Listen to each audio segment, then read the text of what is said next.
Today's series, Leadership Legacies, is sponsored by Bricker and Eckler, represented by Curt Tunnell, Jerry Allen, and Scott Davis, and their colleagues. The forum is sponsored by the Huntington, represented by Jim Conk.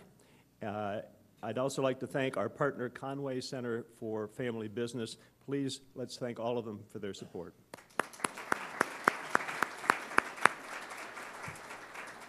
And I'm now supposed to turn to Mr. Scott for the introduction of today's speakers.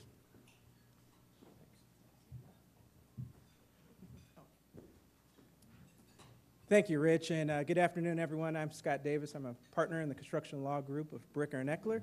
Bricker and Eckler is pleased to contribute to the success of the Columbus Metropolitan Club in sponsoring this series and especially today's program. Biography of the speakers today are in your programs, and so I will be brief. Our speaker today really embodies the definition of the Leadership and Legacy series. As noted in your programs, the success is really kind of a raise yourself up by your own bootstraps story, which is very American.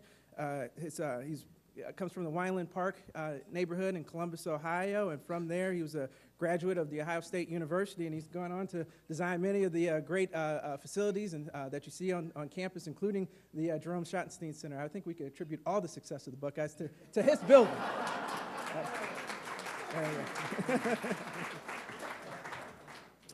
He's the CEO and president and principal in charge of his own architectural and design firm, Moody-Nolan, as we all know. Please welcome Curt Moody.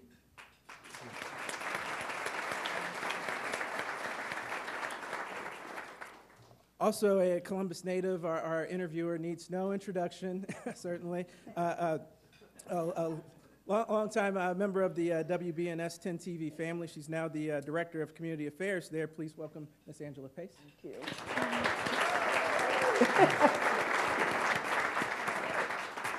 On behalf of Bricker and Eckler, Huntington, the Conway Center for Family Business, and the CMC, please welcome our panelists. Angela, the microphone is all yours. All right, thank you very much, Scott. First of all, I have to tell you, now I know that I'm a dinosaur. He did all that off his iPad. You see, I still do paper, and so thank you, Scott, for making me feel ancient. It only took me about 7 minutes to drive from the station on Twin Rivers Drive to downtown Columbus. And I think I passed by about a dozen Curt Moody buildings on the way here. So it is definitely a Curt Moody kind of town. Okay, Curt, I'm going to take you back just a couple of years right now. It's December 2010. You're the president, CEO of the largest minority-owned architectural firm on the planet. You're an OSU alum. You played basketball a little bit. For OSU. You grew up not far from the OSU campus. You are the commencement speaker, and you are delivering that speech in the building you designed. How surreal was that for you? Oh, but you know, the experience is one that you never forget, because I remembered sitting on the bench at Ohio State, and imagining, designing an arena, period. Not knowing that years later it'd be the Ohio State University new arena. So it definitely brought back a number of memories from that period. Okay, let's go back to Wineland Park then. That's on the near north side of Columbus. At what point in your life, you're an African-American child growing up in a working-class neighborhood, at what point in your life did you lose your mind and think that you could be an architect when you grew up? Well, it's one of those things. I didn't know that it was called an architect. All I know is that at that time I thought there was a friend of mine down the street whose father was a builder, and he'd always have plans on his on one of his desks, and I'd go in there and I'd just like the drawings, and I would say, that's what I wanted to do, is do these drawings. I didn't know it was called an architect. Later, after I was able to determine that it was an architect that did that, I decided that was the career path for me. So even though I had aspirations of professional athletics as well, I I kind of saw the writing on the wall. So. Okay. So the MBA was not knocking at your door? No, it All wasn't. right. So you're in, what, 7th grade? You're in junior high school, as we grade. called it back then. Now it's middle school. And you let a guidance counselor know that this is what you want to do. What was her response? You can't do that. Her counseling at the time was, well, just so you know, I was a C student. All I know is that to be eligible for basketball, it's at a 2.0. So why would I get more than that? An overachiever. I mean, so no one told me any different. So until she did. She says, oh, you know, you really got to have the high math. You really have to, you've got to be able to take a lot of courses that are really lots of science. And just by your performance to date, I can't recommend that. And then also she said and added, and of course, there really aren't any African-American architects. It's not a career path that you should pursue. It's much more palatable that you should pursue a draftsman, that you can work for an architect, and so you can go to a tech school and get your degree. And I said, no, I don't want to work for it. I want to be the architect. And she said, no, I can't recommend that's a career path. And she went to my coach, and she told my coach that, you know, he's really barking up the wrong tree. You should let him know that this is not something for him. So he came to me and he said, she's told me that you're looking at that, and I don't know what else to tell you except that maybe there's something else you could consider. And I said, well, I still want to be that. He says, well, you got to take algebra, and you got to do better than you're doing now. I said, well, I'll get an A next quarter. And he said, oh, well, you do that, and I can support it. Well, I never got less than a 97 the next quarter, which now it slacked off a little bit after that, but it was just I believe that if it was something that I was focused on and dedicated to, that I could achieve it. They didn't know me. I knew what I could do, and therefore I felt it was better for me to make that decision than allow somebody else to You make would it. not be deterred. Right. So you got a lot of scholarship offers, athletic scholarship offers at a lot of different colleges, and yet you turned them down, went to Ohio State, which did not offer you a scholarship, walked on to the basketball team. What were you thinking? Well, I contemplated going to one of those schools because none of them taught architecture. And when I looked at their curriculum, I knew that that's what I wanted to do. So I thought I'd go and transfer. I'd go play for them a couple years and then transfer to a school. And then I started looking deeper, and I was going to be in the hole. I was not going to have the credits at those schools that I needed.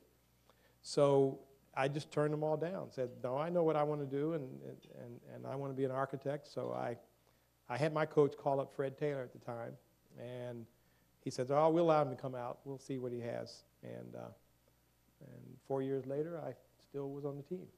On the bench. On the bench. While Jimmy Clemens played. Well, and that's a little bit of beef I have with Jimmy. Jim, he played with Lyndon McKinley when I was playing for North, and he and I played in the summers all the time, and in practice, I would always play against him as the scout guard that he had to play against. And I'd say, well, if I'm playing against you now, how come I'm not playing in the game? So we had a good time. But as you know, he went on to be pro at Los Angeles and on and on and on. So you're in college and you're about to graduate, and there was a professor who tried to throw a roadblock in your graduation, an issue with your electives. Mm-hmm. What was his deal? I wish I knew. No, he was going to prevent me from graduating. He said that I was a course or two short, and that I had signed up for those courses in the spring quarter. And he said, no, I'm not going to let you take those. And I said, you're not allowed to. He says, yes, I can. I can stop you from taking those courses because I don't see that you can pass them. And I said, I can't, I said, do you understand that I took full courses and played basketball? And I said, you know, that should be a precedent that you should understand that I can handle the extended hours. And he says, no, you can't. And then so I went to somebody else above him, and they said, well, he should be able to take those. And then they had me in a meeting with that professor, and he says, well, the only way he can take those courses and pass is he cheats. And that was his thought. And I said, no, I can pass them, and I explained why, and they overruled him. And they asked him to apologize. They said, you need to apologize to the student. And so he apologized, and then I was walking out the door, and he said, but I meant every minute, every sentence I meant. You know? So it was an ordeal, but I did well, and I took 32 course hours that quarter. Goodness. Wow. Yeah. Ooh, okay, I'm exhausted just hearing that. So you worked for a couple of local firms and then decided you were going to strike out on your own. And again, an African-American man, this is in what, the early 80s, 81, 82, and you decide that you are going to start your own firm. What was the first building you designed? It was a church, New Life Apostolic Church on Mock Road. Is it still there? Still there, yeah. And it was the first commission I got when I started my firm. How scared were you, though, to be out on your own, going out bidding on jobs and trying to get them? Well, you know, I really wasn't scared. It was a matter of, I had a backup plan too. I had gone and applied and received a job at the time called, it's Columbus State now, it was called CTI, Columbus Technical Institute at the time. And I then became a teacher of architectural graphics in the evening. So I knew I had an income. And so I said, well, if it doesn't work, I've at least got something to pay some bills. So that's what I did. I did that in the evening and started to practice and worked during the day. And it worked out. And then word spread after you built that first church, and then a couple of years after that, you formed a partnership with Howard Nolan. Mm-hmm. What did Howard bring to the partnership? Well, Howard had been with the state of Ohio as assistant director with the Department of Transportation, and so he knew the state system, and he had a lot of friends. He had a lot of friends that knew him, and that was, you know, good exposure to know that not all the work you get is because you're the most qualified. Some of it is because someone knows you and trusts what you can do. And there was a lot of people that trusted Howard, and I would benefit from that. So that was part of that collaboration. And then the two of you got a lot of set-aside, minority set-aside projects as well. How did that make you feel, though? Here you were being assigned, being given jobs, strictly because you were a minority. Well, I think, you know, the fallacy was that people believed that we were given jobs, but we were competing against other minority firms at the time that were of our size and some bigger at the time, so we were competing. But the difficulty was more trying to break out of that. There was only a certain percentage of those projects that were done that way, and those were not the plum projects. Those were left for the balance of the profession. And I knew that for us to develop a reputation, that we needed to get those projects that were not identified as minority projects. So we worked hard to move to the next level. And we knew the challenges of that, but we felt we were prepared to address them, and that's what we did. Speaking of challenges, tell us what happened when you went in to bid for a project in Central Ohio, an affluent community here in Central Ohio, and you submitted all your materials, and they did not have any idea what your race was, and then you go in for the interview. Well, you know, at the time, no one told us that we needed to identify ourselves as African-American owned. We just didn't. The paperwork was show your qualifications, have you done 3 similar buildings, have you done those within this price range, and have you done those that meet this program. And it just so happened that we had 3 identical buildings we had done, and in the price range. We submitted the qualifications. We were ranked number 1. They called and said, we're ranked number 1 and moved forward. And then we showed up at the interview, and there was a little surprise. And Howard and I felt at the time it's best for both of us to go, is showing the dedication of the firm. So 2 African-American men go in this meeting, and there's no other African-Americans in the room. And they asked if they could have a few minutes and send us back out. We came back in, made our presentation, and they said, well, just so you know, there's a change in the selection criteria. The change was, it had been low fee and experience. We had low fee, and we had the most experience, given we were number 1. So they changed the criteria that evening, that wasn't the basis of selection. Oh, that just happened that evening. Yeah. Oh. So we didn't get that project. You didn't get, how did that make you feel? Well, you know, some of that you are prepared for. That one we weren't prepared for, and we just took it in stride. Of course, our goal was we got to work hard to do some other projects such that there will be some that they're going to they wish they would have hired us. And so that was kind of our attitude. The best revenge is living well. Yeah. There was another instance, though, in Mississippi, Mm-hmm. where you went down, did a presentation for, was it a college? It was a college. A college in Mississippi, and what happened then? Well, it was a historically black college in Mississippi, and the selection committee was made up of Board of Regents.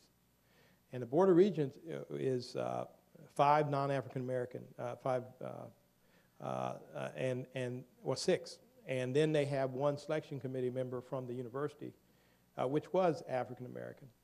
And the history, which quite frankly, the history there is no different than we find in a lot of places throughout the country, is for large projects, most of the diversity that is desired is achieved through a large prime that is non-minority, teaming with a minority firm in a certain percentage. And for architects in Mississippi at the time, the normal role was for the minority architect to be an associate at a small level, a certain percentage, and that met criteria. We were coming in as the lead design firm to design the project.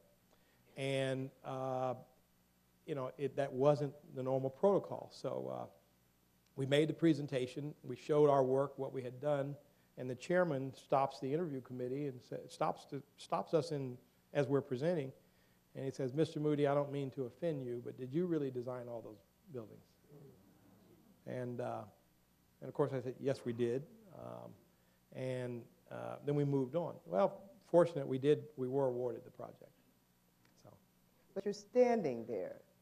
You know how hard you've worked to get to where you are, from that 7th grade teacher who told you to be a draftsman to the college professor who tried to block your graduation, everything that you did, and you're standing there and you're being challenged. Your integrity is being challenged. Mm-hmm. Well, you know, it's one of these things that about, you know, your outlook. You know, how do you look at each situation? I'm a believer that, and this has to do more with my faith as a person that believes in God, that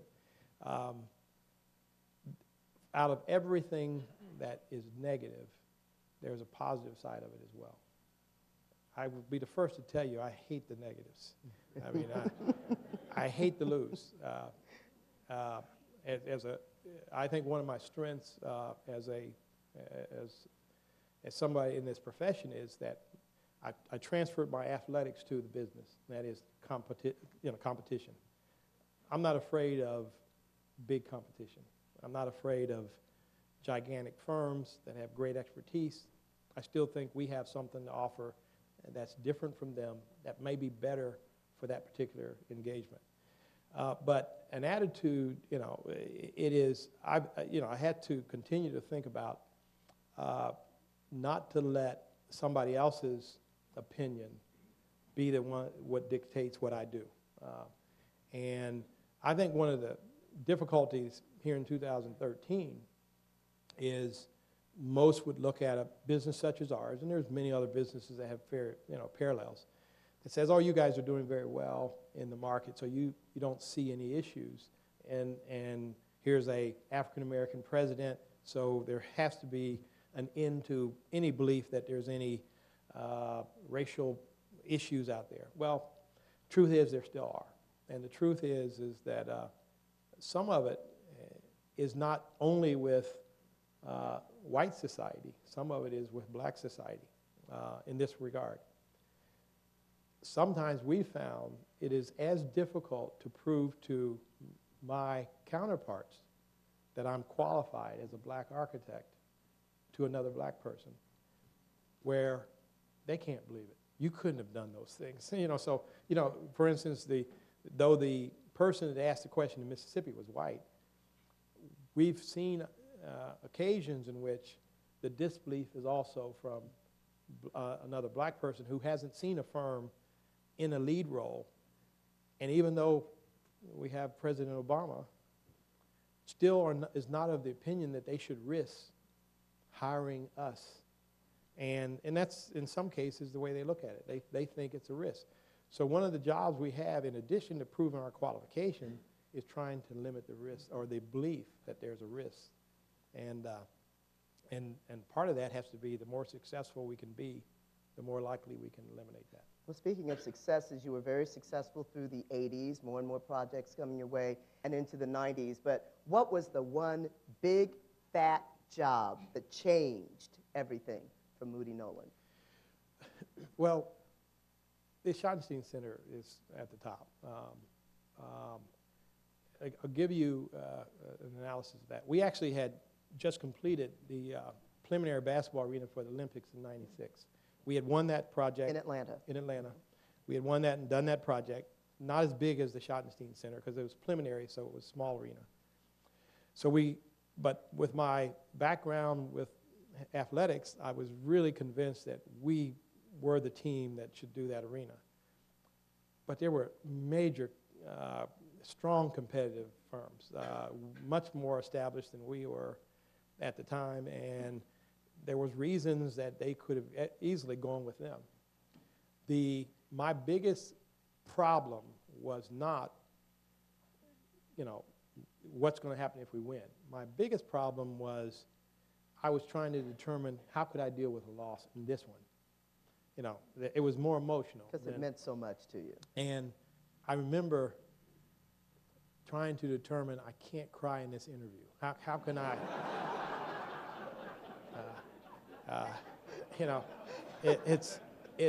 So actually trying to, I was so nervous and so excited that I wanted to say so many things in this segment of time, and trying to pare down the right things to say, it was a real challenge. So I was dealing with more, how can I handle a loss? I knew I could handle the win, but I didn't know if I could handle the loss. As I said, then I can't lose. I've got to find a way to win. And then the selection committee you couldn't read anything on their face, and which made it difficult as well. Who are, we all stand on the shoulders of folks who've gone before us. Who are your shoulders and your mentors and supporters? Sitting about 3 tables back, Lewis Moody, Sr. Lewis may not even remember, but I went into his office early, and I was getting a lot of pressure from a lot of minority groups in the community wanting help, support, just starting as a business, and didn't have really a lot of resources to help. Not sure how you could, and you get spread thin. Everybody's asking how you do it. So I said, well, I just got a question. How can I really help? He says, be successful. He says, your number one criteria is make your business successful. And you'll be able to help, because success will allow you to do things you can't do if you're not. And I've taken that along, and again, thanks, Lewis, for all the advice.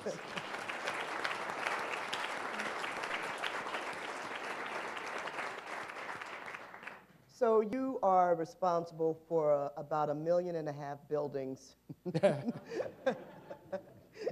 in the lower 48 states. Do you have a favorite? I have a number. I still, for what it did for us, the Schottenstein Center still is right up there. But there are many others. For what it does for the students, the student union is a very good example of it does what the students asked us to do. And that's, we practice responsive architecture, and the response we want is that we have met the goals and aspirations of our clients, and they were our clients, so we're fortunate. Some that aren't here, we have a project under construction in Dayton, Ohio right now. It's the Connor office building, which is the client interviewed us with some very multinational firms, and he wanted to interview personally. He's a very wealthy individual, and brings us to his office, and me and Dan Pickett from my office went in and sat down, and he said, I've got some questions. He said, one is, I'm going to tell you, if I've selected you guys, you got to win a design award. And we never had a client ask us that, right, in an interview. And he said, I'm not talking about a local award, I'm talking about a national design award. It has to win a national design award, and can you make that commitment to me? And of course you can't guarantee anything, but I said yes. Of course you did.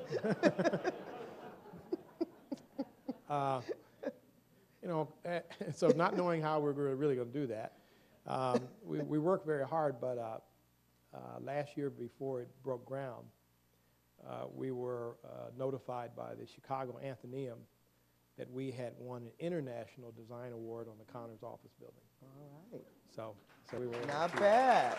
Not too shabby. I want to take this time to let you guys know that there will be an opportunity for questions coming up in just about 5 minutes. We're going to be taking questions from the audience. You might want to be jotting things down. Or just hold them in your head if you're that good. Do you have a dream building? Is there a building that you, to this day, still haven't done, one that you dream about, you've doodled it on napkins?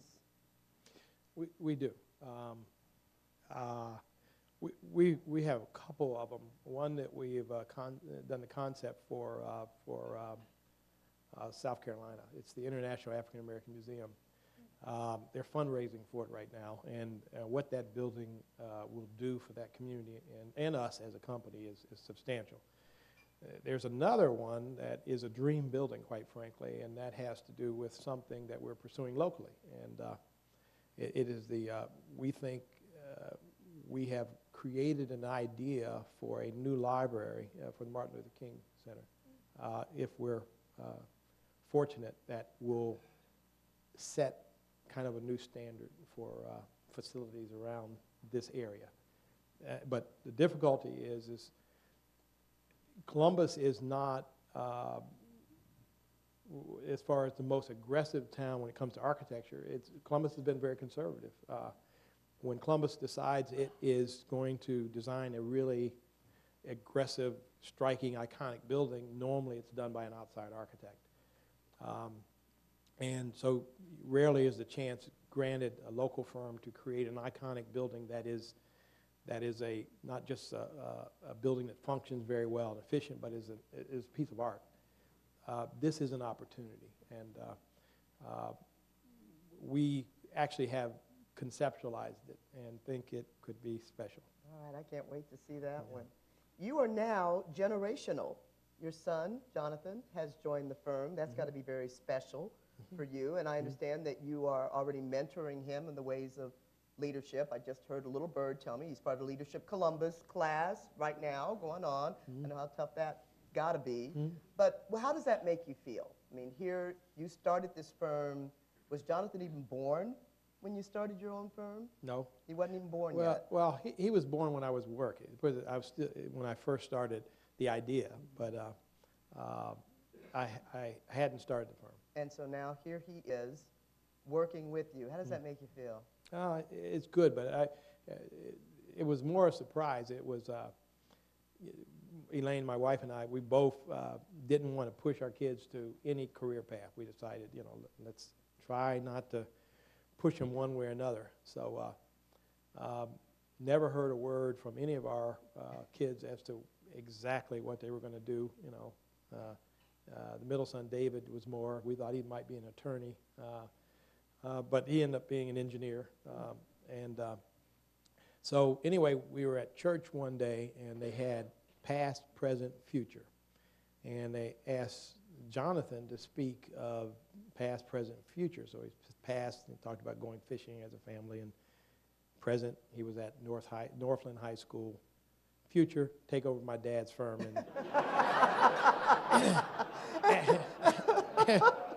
And there was no ever conversation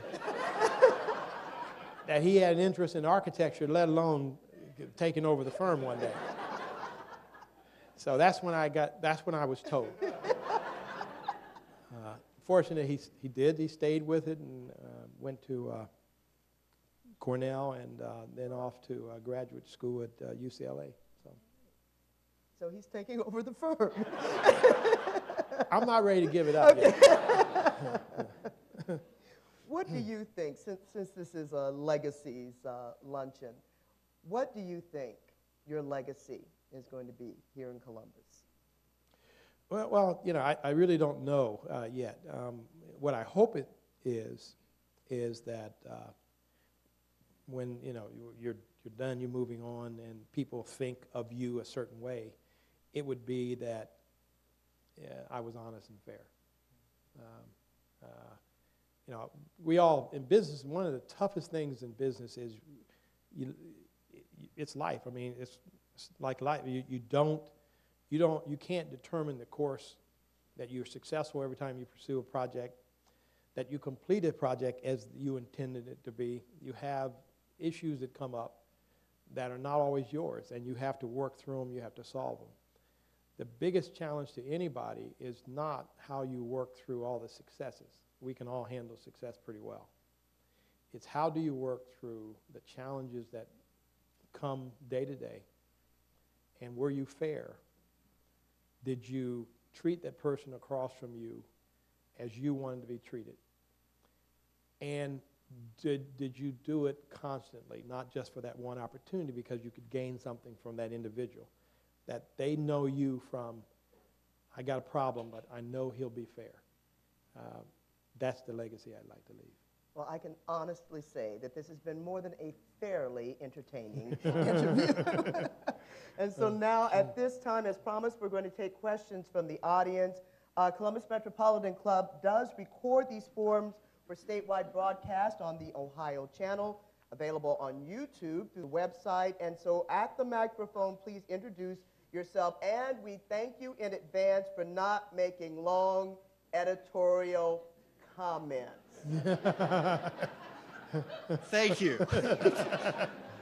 Good afternoon. I'm Jim Rutledge from the law firm of Bricker & Eckler. Thank you for your comments. Thank you for your contributions to our community. I'm sure many of us, like me, when we encounter a successful self-made man or woman, are intrigued by the intangible personal qualities that have, you know, the unique God-given qualities that make that person successful. Mm-hmm. You've cited your competitiveness, your deep faith, your sense of fairness. What other intangible personal qualities do you attribute to your success? One of the questions that Angela asked about going back to grade school, there are so many obstacles that are there that if you don't have a commitment to persevere, that's, at least in this field, perseverance is a big deal because it's easy to get sidetracked because things happen. Doesn't look good. Doesn't look like we're going to get this one. Doesn't look like this is going to happen. Doesn't look like we should pursue this project. And then you have others that are telling you you can't do it anyway, and that this is not the one for you. And you can then be sidetracked by that chatter that you then let that take you the wrong direction. And the decision is not a good decision on your part because you just decided to avoid what you felt was going to be a tough effort. Well, it takes tough effort sometimes. Many people call that sort of quality resilience, bouncing back in the face of defeat. And it's often cited as something that's lacking in our youth. How does one cultivate in oneself and others a sense of that resilience?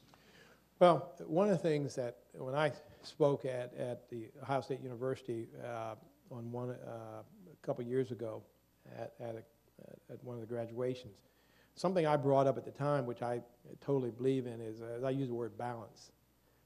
One of the things that I believe, and you know, we're in a political world these days, and we all know what's happening in D.C. as far as agreements, disagreements. And to me, I look at it as being out of balance. We have some very smart people, very high intellects, and I kind of use the word smart, dumb people. Because they have all the intelligence, but they don't have the rest of the balance. They don't have the common sense that has, my belief is that you have to have a measure of common sense, you have to have a measure of intellect. And together you can make decisions that aren't always guided by a graft. We can all make decisions if the numbers say this is it, but it's those between the numbers decisions in which now you have to make a judgment. And if you don't have common sense to weigh with your intellect, my belief is you're going to be off. My mama used to call that book Smart Street Stupid. Exactly. Exactly. Thank you. Thank you very much.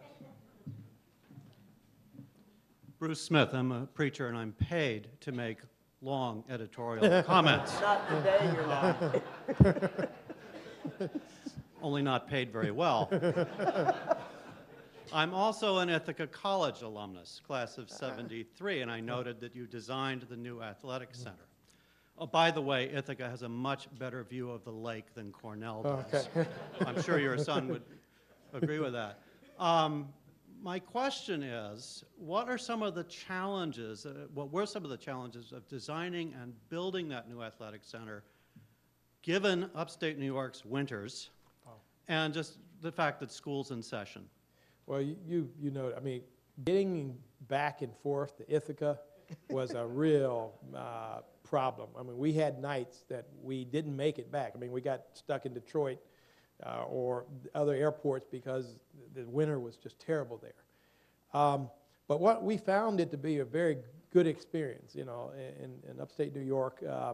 One of the things that happened is we had a very willing clientele at the time. I mean, they wanted to have the best type of that facility. It was actually a design competition. We won the competition and then proceeded. And then they had some very good donors. I guess one is the owner of the Tampa Bay Buccaneers, I think it was, and contributed to that project being totally funded. But because of Ithaca was so entrenched into having a special facility, not just a warehouse kind of approach. You know, they're up on that mountainside, and that we were able to, you see the tower element on that design is like a chimney. It's natural cooling for the building. We actually, when we were up there seeing air was just moving all the time, we decided to design a building that pulled the hot air out of the building through the chimney. And therefore, that's why we designed the tower. And Cornell had that tall tower. We were trying to compete with that, too. So that was one of the things. Yeah. Thank you. Not to editorialize, but to simply say two things before the question. Thank you for the difference you made for the east side of Columbus when you designed the Martin Luther King Center. Thank you. Thank That was the beginning of turning around economic development. That got the attention of the entire city. Thank you for that. Secondly, thank you for the work that you're doing for Central State University. My name is Gail Barge. I'm a native of Columbus, but I'm here on behalf of Central State to thank you. So it's good to be home in my hometown here, but to thank you for what you're going to do at Central State. That University Center, while it will not be as large as what's at Ohio State, it will have the same groundbreaking, life-changing impact. Well, And the question to you is, what would you do differently? It's been a great journey, but there have to be some things that if you could hit that rewind button, there might be something you do differently. What might that be? Find a way to convince clients that they don't need to talk to anybody else but us.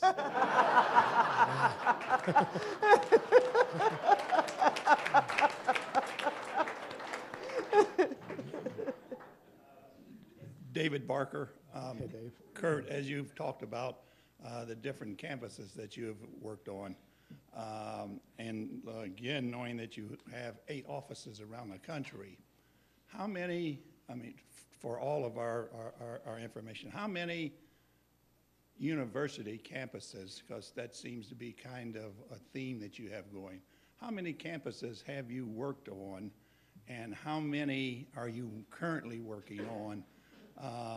And then the third part of that question is the size of your firm. We didn't see that, or how many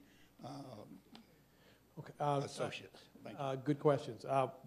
First of all, we're worked on about 100 different universities, the running number right now. We work coast to coast, so we out west, most recently Oklahoma State, Oklahoma, places like that, University of Texas, it goes on and on and on, going to the south, Vanderbilt University and Middle Tennessee, and on and on and on. As far as, as you mentioned, we have 8 offices. We try to scale our offices at remote locations to the community that we're working in. One of the things that happened is the average architectural firm before recession was 10 to 15 people. That was the average size of an architectural firm. These days, it's more like 8 to 10. Is about the size of an average firm. So our regional offices are about that size. We've maintained them about 8 to 10 people.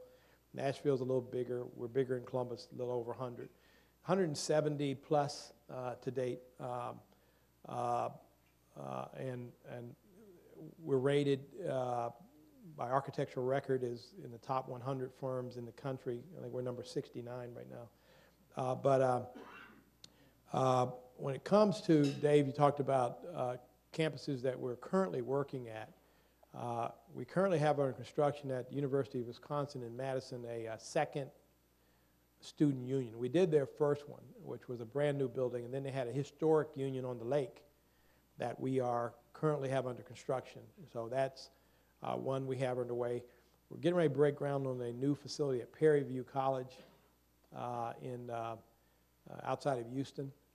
We're working at the University of Texas A&M on a band practice facility on their Aggietown campus.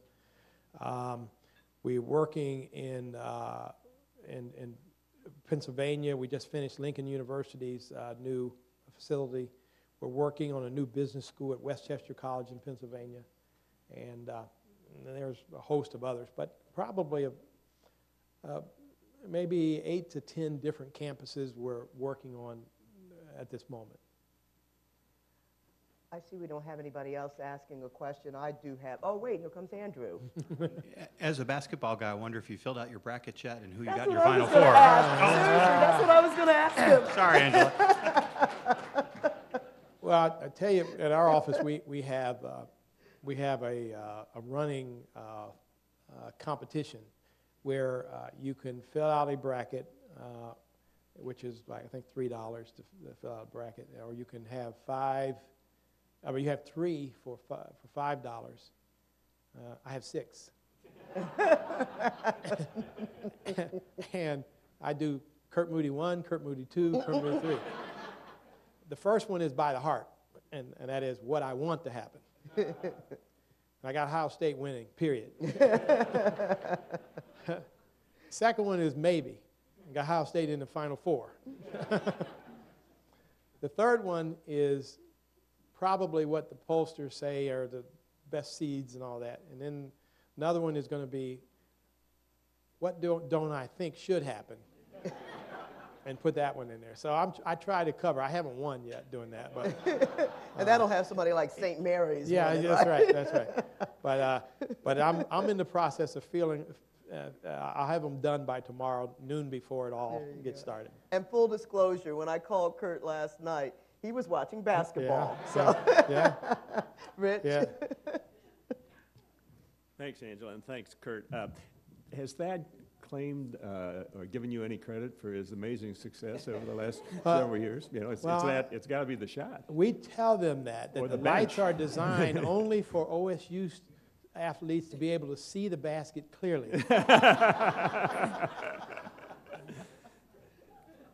Well, they've improved during the season. They're seeing better. I hope you all have enjoyed today's forum. I certainly have. Great story. Wonderful story. And as we indicated earlier, you can see it again and share it with your friends on YouTube or the Ohio channel. There's a link on the CMC website for the YouTube production. You're encouraged to continue today's conversation if Curt can stick around, and Angela out in the lobby for coffee and cookies. Don't forget, we recycle the name tags. It's a green organization. If you're interested in getting information from us by email, put a business card in that before you drop it in the basket outside.